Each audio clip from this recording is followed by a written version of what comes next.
చేస్తేనే కాదు కదా. ఇప్పుడు ఊళ్ళో కూడా వస్తూ ఉంటే మీకు మాకు కొద్దిగా కమ్యూనికేషన్ పెరుగుతుంది. అక్కడ చెప్పుకోలేని సమస్యలు ఏమైనా ఉన్నాయి, ఏమన్నా మంచి చెడు ఏమైనా ఉన్నా కూడా మాకు చెప్పుకుంటారనే ఉద్దేశంతో రావడం జరిగింది.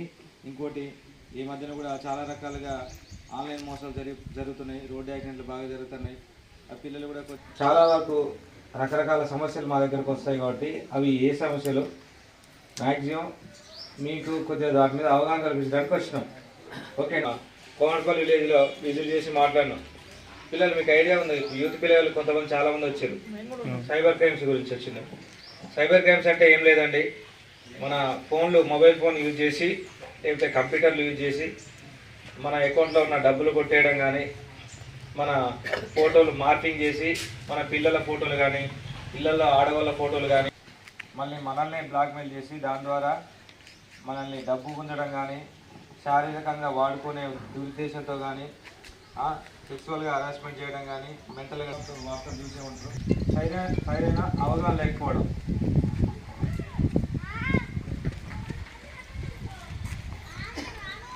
ఏదన్నా తెలుసో తెలియకో ఏదైనా అన్నో లింక్ క్లిక్ చేస్తే ఫోన్లలో ఏమైనా వచ్చే మెసేజ్లను క్లిక్ చేసినాం అనుకోండి, మనకు తెలియకుండానే మన డబ్బులు కట్ అవుతూ ఉంటాయి. సో అది సైబర్ నేరం కిందకి పరిగణించబడుతుంది.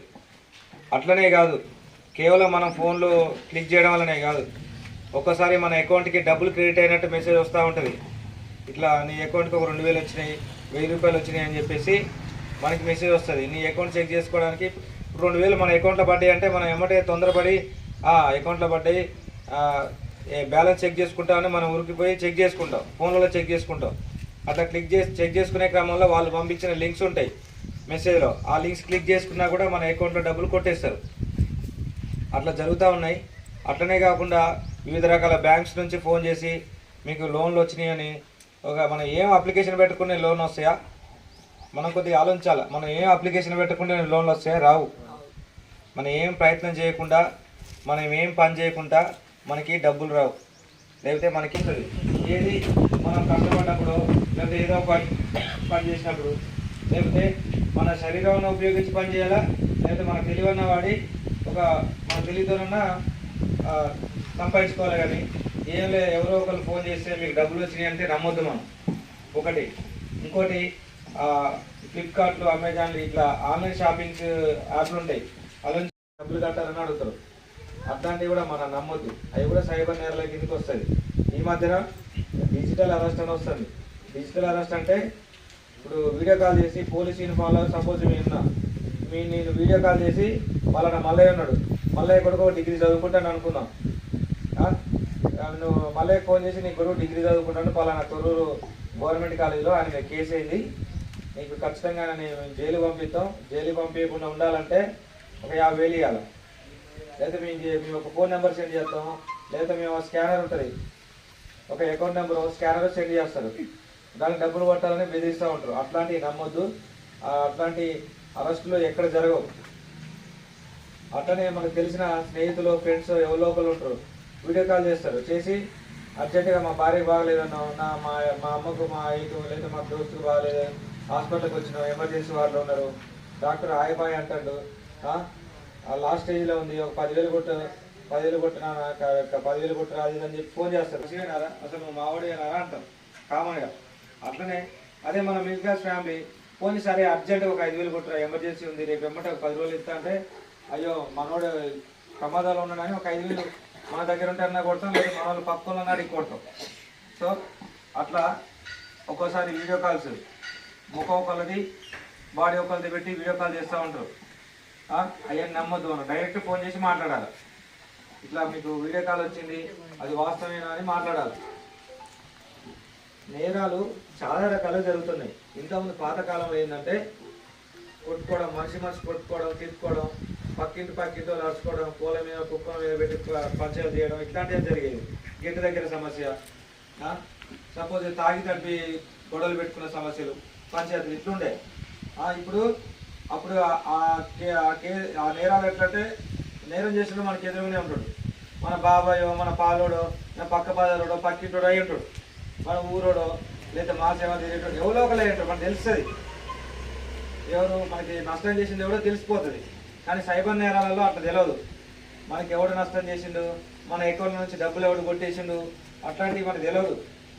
వాడి అకౌంట్ నెంబర్ వాడు ఎక్కడో ఉంటాడు, వాడు ఎక్కడో రాష్ట్రంలో ఉంటాడు, మధ్యప్రదేశ్, జార్ఖండ్, ఛత్తీస్గఢ్లో అట్లా ఉండి ఒక ఫోను కంప్యూటర్ యూజ్ చేసి మనల్ని మోసం చేస్తూ ఉంటారు. కాబట్టి అట్లాంటి ఆ ప్రయత్నాల్ని మీరు లొంగవద్దు. అట్లాంటి వాటి మీద అవగాహన కలిగి ఉండాలి.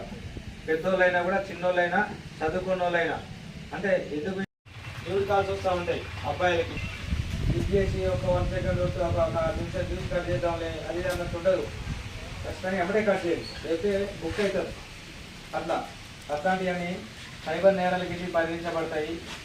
మీ ఇంట్లో కానీ, మీ తెలిసిన వాళ్ళ దగ్గర కానీ ఇట్లాంటి ఏమైనా నేరాలు కానీ, ఇట్లాంటి తప్పులు, ఇట్లాంటి అనుకోకుండా నష్టపోవడం, లేకపోతే పరువు నష్టపోవడం, డబ్బులు నష్టపోవడం, ఇలాంటివి ఏమైనా జరిగితే ఒక సైబర్ క్రైమ్ పోర్టల్ ఒక నెంబర్ ఉంటుంది, 1930 అనే నెంబర్ ఉంటుంది.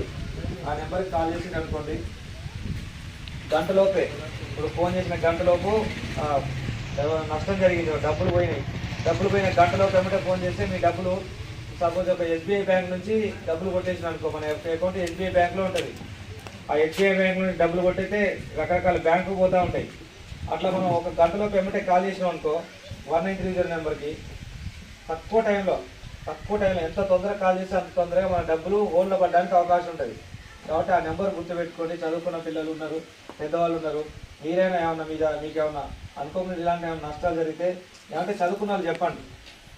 వాళ్ళు ఏమంటే 1930 నెంబర్కి కాల్ చేస్తారు. కాల్ చేసి పేరు, ఊరు అడుగుతారు. ఈ సమస్య ఏమైనా వాళ్ళే అడుగుతారు. మనం ఏదో పెద్ద టాలెంట్, మన తెలివంతా మనకి మా డబ్బులు, మా బాబాయ్ డబ్బులు ఫోన్ నుంచి ఇప్పుడు డబ్బులు కట్టేది అకౌంట్ నుంచి అని చెప్తాం. కథం అదే కంప్లైంట్ మనకి. అది కూడా గుర్తుపెట్టుకోవాలి మీరు.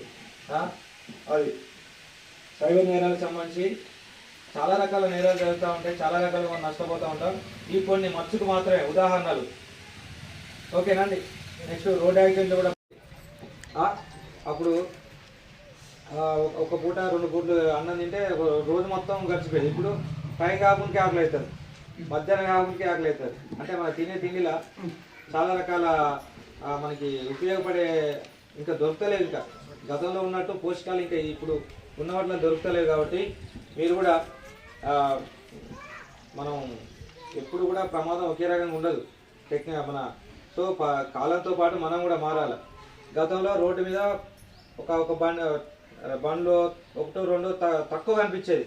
ఇప్పుడు సంవత్సరానికి కాలనీలో ఒక బండి, ఒక ట్రాక్టర్ ఉంటే గొప్ప. గతంలో ఇప్పుడు ఊళ్ళల్లో దాదాపు ఒక 100 కుటుంబాలు, ఒక 100 ఇల్లులు ఉన్నాయంటే ఆ గ్రామ పంచాయతీలో మినిమం 20 ట్రాక్టర్లు ఉంటున్నాయి. అప్పుడు 1-2 ట్రాక్టర్లు ఉండేది, వాటితోనే చేయించుకునేది. రోడ్డుకు అంటే ఎక్కువ తిరగడం, రాకపోకలు కూడా, వాహనాల కూడా సంఖ్య తగ్గి. ఇప్పుడు వాహనాల సంఖ్య పెరిగింది. ప్రతి ఇంట్లో ఒక బండో, ఒక ఆటో, లేదా ఏదో రకమైన ప్రయాణ సాధనాలు ఉంటున్నాయి, వెహికల్స్. సో రోడ్డు మీద వెళ్ళేటప్పుడు ఎవరి అవసరం వాళ్ళకు ఉంటుంది, ఎవరి పని వాళ్ళకు ఉంటుంది. కాబట్టి వాహనాలు పెరిగిపోయినాయి రోడ్ల మీద, ప్రమాదాల సంఖ్య కూడా పెరిగిపోతుంది. ఇట్లాంటి ప్రమాదాలు, మనం రోడ్ల ప్రమాదాలు నివారించాలంటే ఒకటే మార్గం, మన హద్దులో మనం ఉండాలి, ట్రాఫిక్ రూల్స్ పాటించాలి. అది పెద్ద మనం భుజాల మీద చేసుకునే పని కాదు. అది రోడ్డు మీద ఒక బండి వేసుకుని కాబట్టి ఈ విషయాలు గుర్తుపెట్టుకోవాలా. కేవలం ఆస్తుంటేనే తల్లిదండ్రులు చూసుకుంటా అనేది పక్కన పెట్టండి. కన్ని పెంచి పెద్ద చేసి ఒక ఇంట్లోని చేసి వాళ్ళ కష్టం వాళ్ళకి అప్పుడు కష్టపడ్డరు, వాళ్ళ కాలం కలిసి రాకనో, వాళ్ళకి తెలియలేకనో సరే సంపాదించుకోలే కావచ్చు. ఇప్పుడు మీరు సంపాదించుకోవచ్చు కదా, అట్లా కొద్దిగా ఆలోచించాలి మీరు కూడా. సో కుటుంబాలలో చిన్న చిన్న విషయాలలో ఈగోలో పోయి అన్నదమ్ముల పంచాయతీలు పెట్టుకొని,